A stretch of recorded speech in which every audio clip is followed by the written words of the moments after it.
Hello, I'm Andrew Hollis, and I'm back with another critical conversation. Since our inception as a company in 1997, we make sure that we engage in conversations that reflect our passion for advancement and knowledge, entrepreneurship, and infrastructure that positively impact the communities that we serve. Today, we are joined by Slater Infrastructure Group's own Senior Executive, Ken Saunders.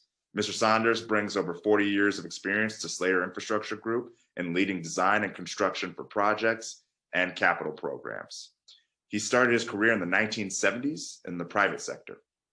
He has been engaged professionally as an executive and senior level manager and has utilized a combination of project management, technical, business management, and business development skills to develop and execute business.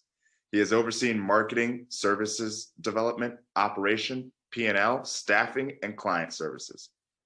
At Slater, Mr. Saunders has been responsible for seeking business opportunities and strategic alliances with other companies and organizations. He has the knowledge and skills necessary for leading a service organization and successfully managing external and internal projects, effectively utilizing the latest advances in technology for business operations and execution of services.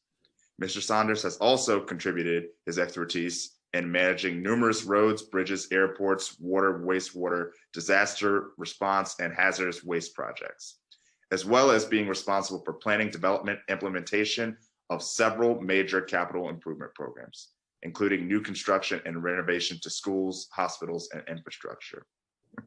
So, with all that being said, Ken. And that's a lot saying. And look, and with your voice, it sounds great. Thank you so much. You know, I got it for some reason, or at least that's the way I like to justify it. So, let's start off with talking about your past, at least when you first entered the industry, Ken. So, could you just give me an idea for how the infrastructure industry was when you began your career in the 1970s, and what aspects you've noticed that have changed or evolved? Well,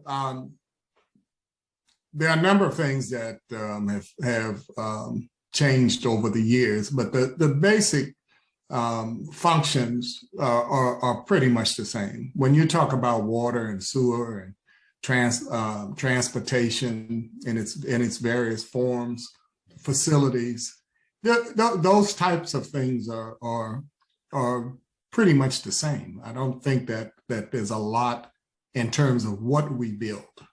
How we build it there's certainly been a lot of advances, but I think we move dirt a little different than what we did back then, only because we've got better surveying tools.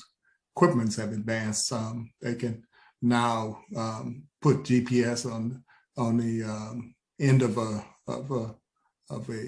tractor, and you can know where the blade, how to set the blade automatically. But so there are not significant changes in what we do, but in terms of how we deliver the work, there have been some changes that are significant, and it affects the business structure. There's always an owner. On most work, there's an engineer. And then somebody has to build it, and then someone has on most facilities, whether it's just maintenance, but many have a lot of operation functions. Treatment plants have to have someone to operate it, but those things have stayed the same. We're seeing different advances in financing projects. There used to be, well, I guess it's varied over the years. I guess you can go back into the what is it, WPA, and when funding from the federal government turned the depression around and putting people back to work. So work in particularly infrastructure has been funded in a number of fashions, whether it's federal, state, local, now, public-private partnerships. Those are some of the things that you see right now in terms of the how things are done. Now, in terms of who's been a part of that, is what we want to have a discussion on and talk about how that, what has changed or what hasn't changed, particularly when it comes to minorities. That's whether it's, Black, Hispanic, or women in the industry. I've certainly, since came into this industry, I've seen a number of changes. Mm-hmm. Thank you for that. So then kind of like a little bit of a segue off that to kind of highlight a little bit more in your past. What are some of the standout projects that most impacted your career that you've worked on in the past? Well, of course, the first one. Mm-hmm. Yeah.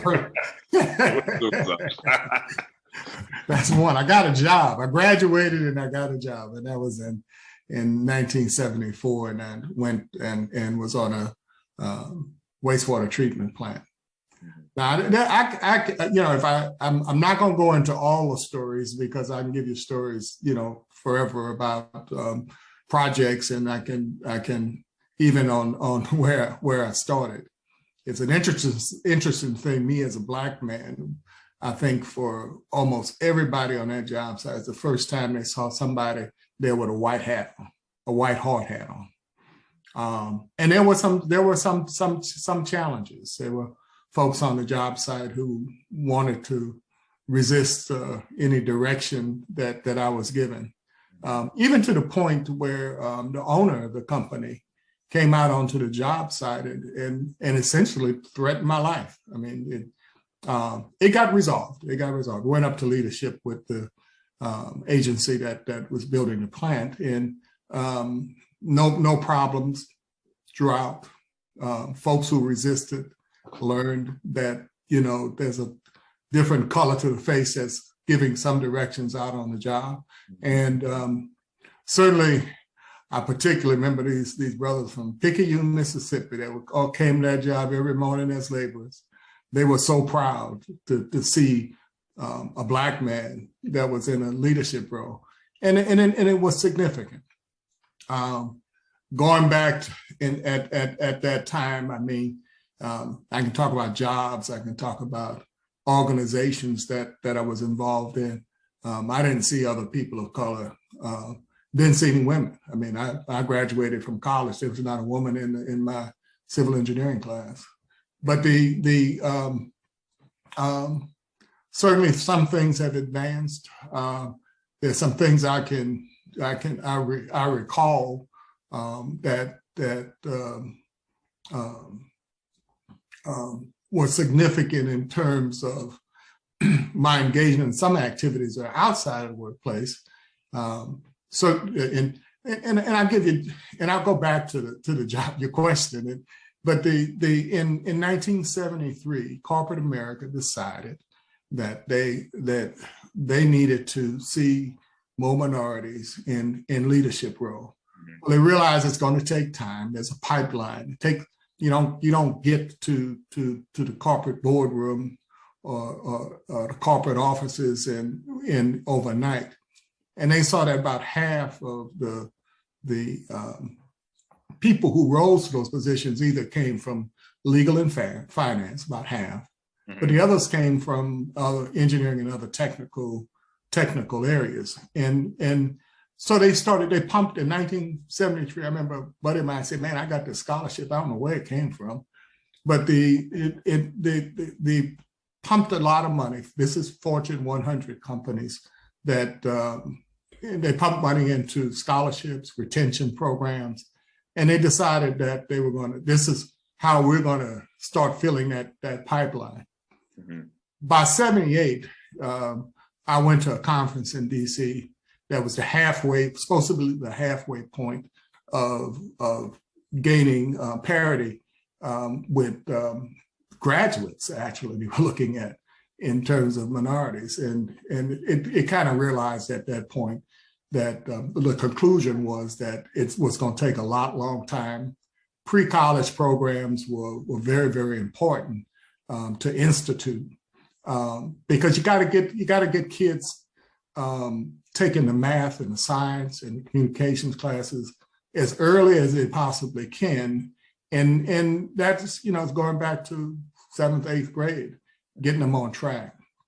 At that time, it was some number way less than 1% of the number of kids graduating in engineering.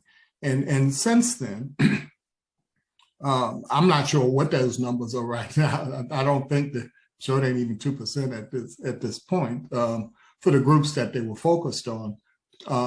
But it has begun to make a difference. A lot of pre-college programs were developed at that time. I got engaged with one in New Orleans. We named it Louisiana Engineering Advancement Program. I think until Katrina hit, it was still very, very, very active. But certainly there's some here in other parts of the country. The Southeastern Consortium for Minorities Engineering, I served on their board for about 10 years out of Atlanta. They're still housed over at Georgia Tech. But the key is how do you introduce young people to the engineering profession early on?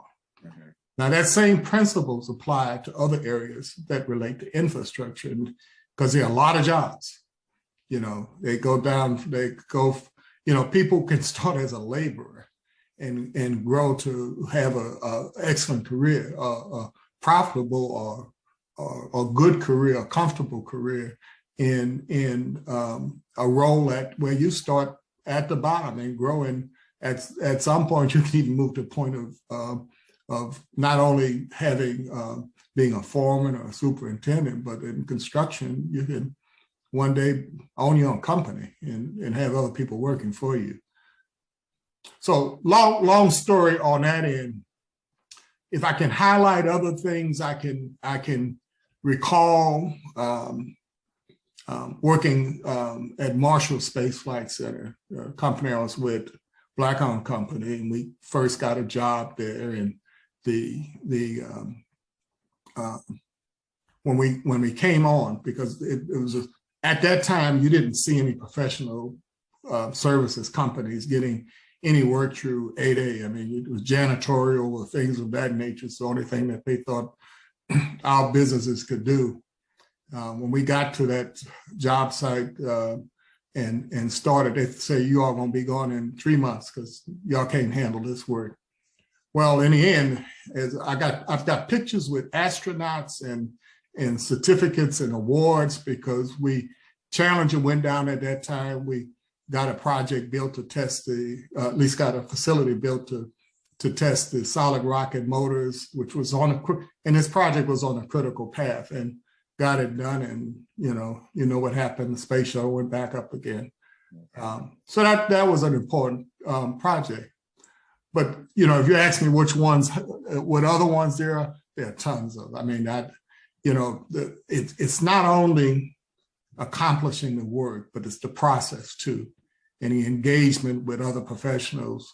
You're going out to the construction sites and seeing people focused and getting the work done at all levels. I mean, it takes a team effort to be effective. Perfect. Well, thank you. I think that's actually a really good segue into my next question.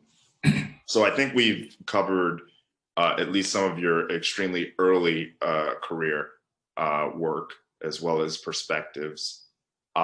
Kind of the point of this podcast today is to go from your past to much more somewhat close to your present in your career. Mm-hmm. And then also get a perspective on what you see the future of the industry to essentially evolve to. So for that point, I want to move more towards the present by asking you to share some of your experiences in working in the public sector as the head of the DeKalb County Capital Improvements Program, and just going a little bit in depth about that as well. Okay, great. I'll go back at one point too, I think is important to make, and trying to look at it and say, particularly for minorities, Black in particular, women, and where we were then and where we're going. I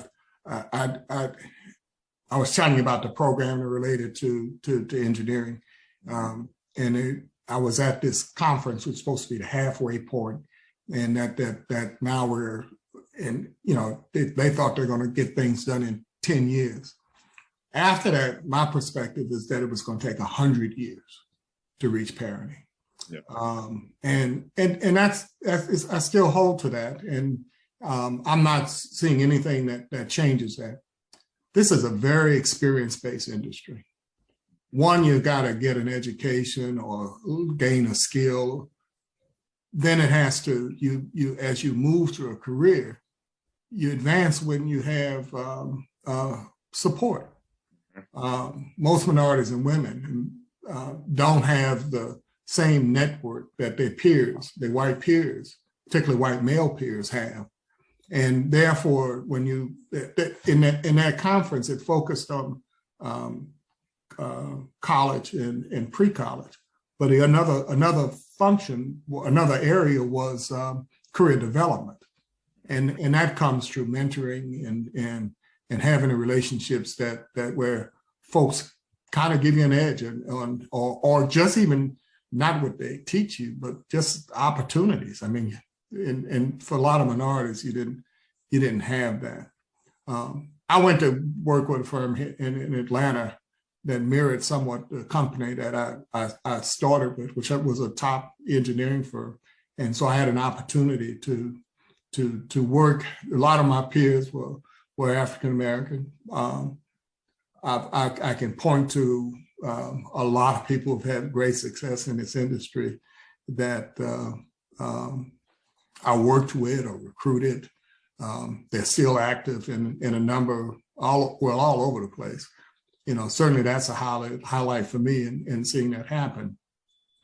But as I've moved through my career, as I've had, certainly I feel a lot of success, not just with people, but the projects that I've worked on. And what I've seen is not much different than I would say any peer that I have in the industry.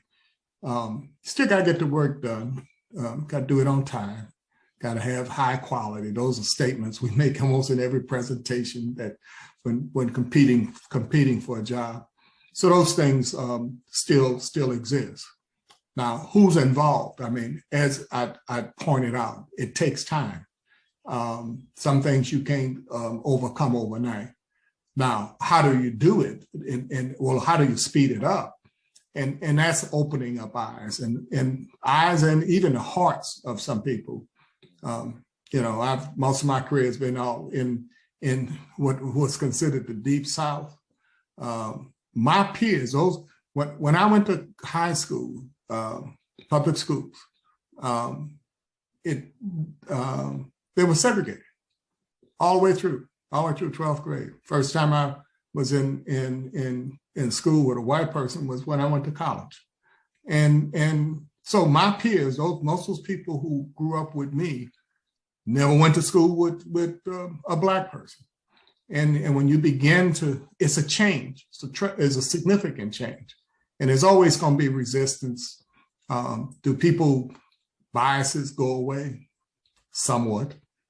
But, we're human beings, and, we don't adjust well all the time. This industry has a tremendous amount of opportunity. But when you dig deep and look at who's benefited from that, it's limited. You can have right now, and it's still far short. We're far short in terms of Black-owned businesses engaged at any part, whether it's design or construction. Too few. But even those that are, let's say, on the construction side, most of the contractors have to buy their equipment from who? Not a Black-owned company. It's going to be white. Same thing with the materials that they buy. 50% of those contracts they have are going somewhere else. And when you talk about on the labor side, and skilled labor that you're talking about, or professional labor, you're going to see that there's not parity where the decisions are made or the key parts of the works is executed. But we've made tremendous progress, and we'll continue to. I got stories that I can tell you about why do you think Black folks can do just as well? Well, if I tell you all our stories, then you're going to say, oh yeah, I understand. I think that we as humans all have the same opportunity when we're born, but that can change as soon as your mom pick you up and you go home one direction, somebody else goes in another direction, and it's not, things are not fair, and it's going to take time to where society moves to a point where things are fair and equitable for everyone. Mm-hmm. This industry is that same way. In fact, in terms of general society, I would say the whole engineering construction industry is about 20 years behind. Mm-hmm. So look at this as year 2000, not 2020. Mm-hmm. In fact, I may be being generous by saying 20 years. It may be long, much deep rooted in its past practices. Yeah, I mean, I think that there's definitely some credence to the fact that they are lagging for sure. So getting back to your experience working in DeKalb County, mm-hmm. Could you just highlight what you noticed, what was the experience you gained basically on the public side of things leading this capital program, and what makes for competitive or compelling proposals, and then obviously what ultimately is the deciding factor for a public utility to decide that a certain proposal is worth being selected as the winner? I tell you that I've not been asked that question before, and what's the difference for what we do in executing a capital program, a significant one? It's the same. Mm-hmm. I was just in a different role in that whole process. Yeah. But there's a team that it consists of the owner.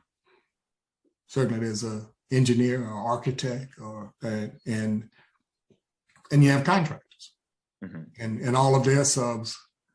It's just the roles that are different. Where you participate in the process is different. Mm-hmm. Being in a public role, I mean, there were changes. I didn't go before a board to make a presentation about here's some project or some spending that we want you to do until I got on that end. But it's presenting the same thing. I mean, it's the same information that our clients would ask for when they had to move to make needed information to make the decisions. Mm-hmm. Certainly, when you're on the public side, you get a little broader perspective because you're the owner.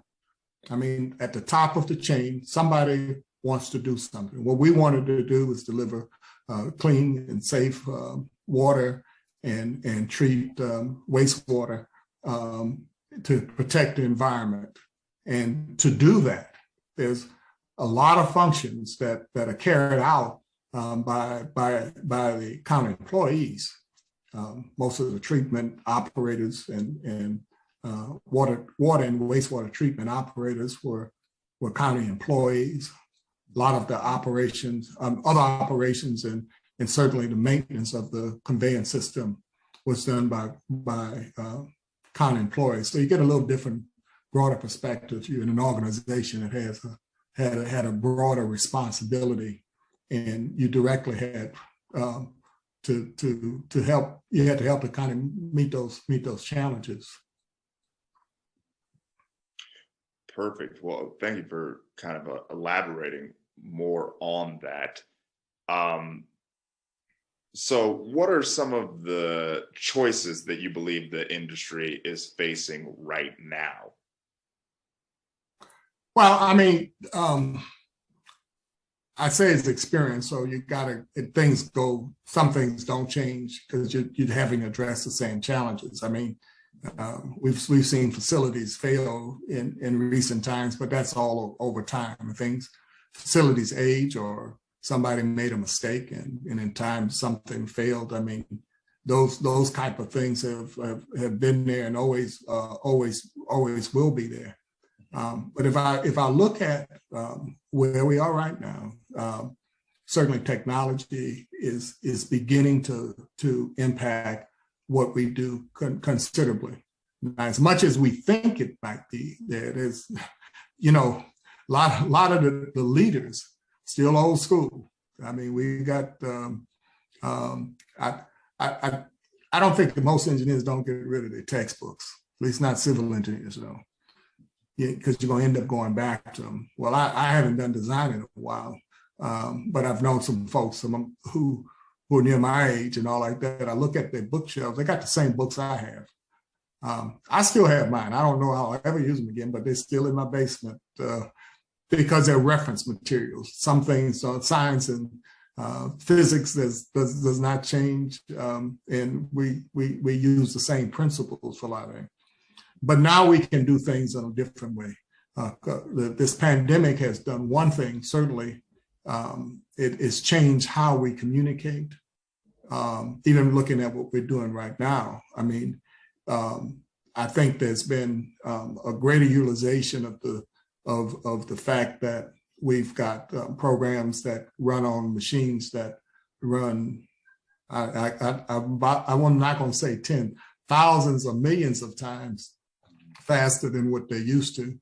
We can send information where between me sitting here, or if I was in Hong Kong, and we could work on the same very highly technical and memory and intensive applications at the same time. And that is happening more now. I was talking to someone this morning and who went to a new company, and he said, yeah, I haven't been in the office much.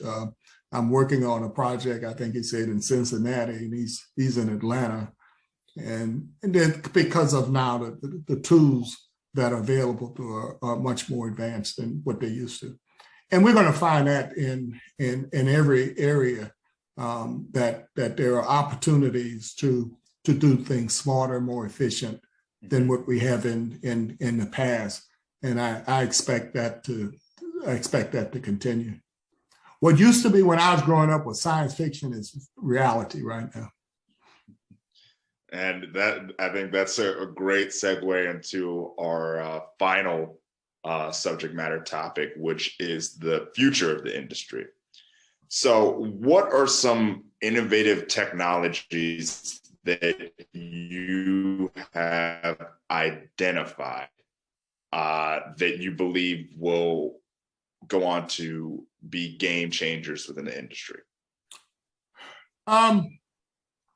What you're seeing right now with the ability to gather information, okay, whether it's coming out of systems or it's coming out of previous designs and data, that all will be used more and more to predict performance, to serve as a baseline for design. I think that's where you're going to continue to see the growth. We spend a lot of times doing a lot of calculations. I mean, things that now you do in a split second. We used to spend days doing calculations. But is it getting better? Yes, it has moved to a point where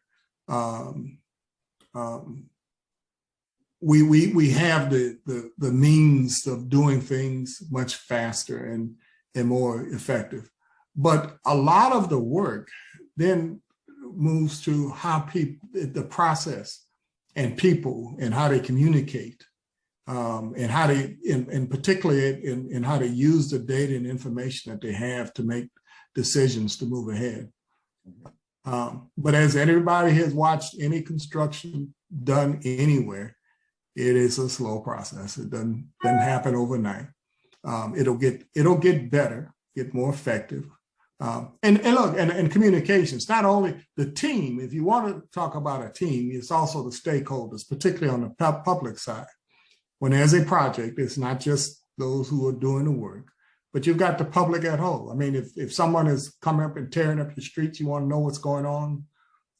If something's not going right, people get online and through social media to communicate and say, hey, this is not going right. So the contractors have to be very much more aware of how the public is seeing them.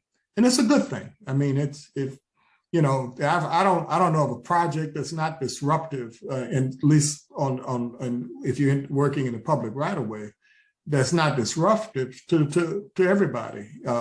If you live in the area or you're traveling through the area, and nobody likes it, but you can get concurrence, and at least people will accept what's going on if you communicate them and let them know, hey, you're gonna have a little problem here, but hey, you can be assured that you're going to have clean water, that you're not going to smell sewage coming out of a manhole, that roads are going to be better, going to have faster internet.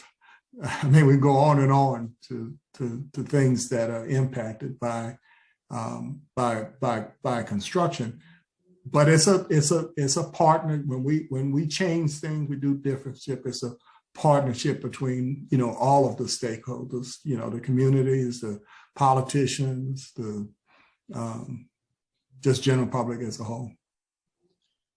Got you. And I think we've reached our final question from today, Ken. Given the historic investment due to the passing of the bipartisan infrastructure bill, there's been a lot more capital invested into the infrastructure sector as a whole.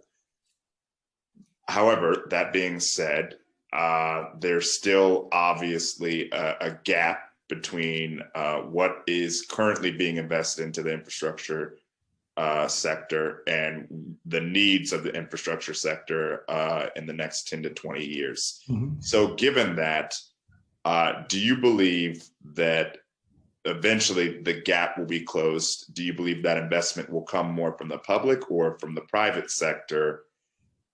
And given your knowledge on the industry, how much of a gap do you think this $1 trillion infrastructure bill is in terms of being far away enough to completely upgrade the U.S. infrastructure to be one of the finest in the world in all faculties? Well, we got a long ways to go to being the best in the world, but I mean, we've been doing a lot of things for a long time that have been great. I mean, go back to the interstate highway system pushed by Eisenhower. I mean, if he didn't start that, then where we would be today. Mm-hmm. It is political in a lot of ways. You got to have leadership that has some foresight, and whether it's at the local level, state, or federal. But the impacts of the funding that it comes, it's going to be great. I mean, there are things that will get improved that may not have been. Not that they were unknown. It's that there was not funding for it. It's always a challenge when you're trying to improve, public facilities. Private monies, I don't think private money should go into public to pay for public facilities because private organizations are profit driven. Mm-hmm. So I mean, they're not going to fund it. Now they'll participate in it. They'll do the work, and everybody's trying to maximize the profits that they can in what they do. And there are great public servants out there who make sure that they don't, give a bad deal. Our government entities have done great things over the years. And if you look at from the federal side, It used to be you couldn't find any information about anything on the federal side. Now you can go on the internet and find out almost everything that you need to do. We hear about some politicians have some deep secrets about some things they're doing, but eventually it eventually all comes out. But I don't. It takes money. Anything you do takes money, and certainly that addition helps a lot of communities. Now, will it be fairly distributed? Let's hope so. I think as I say, the way we can communicate now and the information that we can get makes it easier to look at when something is not being done fair. Budgets for most agencies are publicly, most people can see it. Even in private organizations, those that are publicly traded, certainly you can see information that if you want to, and it's easy to get to it nowadays. Mm-hmm. So it's a bright future. I think, if you study history, the world changes. And do we expect it to change as we go forward? Yeah, it will, for sure. But let's take advantage of the times that we're in right now. Let's work hard to continue to deliver, as we do in this industry, the facilities and infrastructure. Let's make sure that there's a little more inclusion than what there has been. But that takes work. It takes the efforts of those who are engaged to recognize what the roadblocks are and to find a way to make sure that there's a fair sharing of the knowledge and wealth that comes from participating in this industry. Well, I want to thank you so much, Ken, for your time today. We appreciate you sharing your experience that offer unique insights with us on this platform, this podcast. And at any time, you're great at what you do. I really like how these interviews that you've been conducting, and just continue. We're gonna feed you. Here's some nice subjects for you to explore with hopefully continue with you've had great individuals, and let's hope that you continue to present them too in this format. Perfect. Well, that will be this episode of Making Waves. I'll talk to you soon. All right. Thank you. Bye.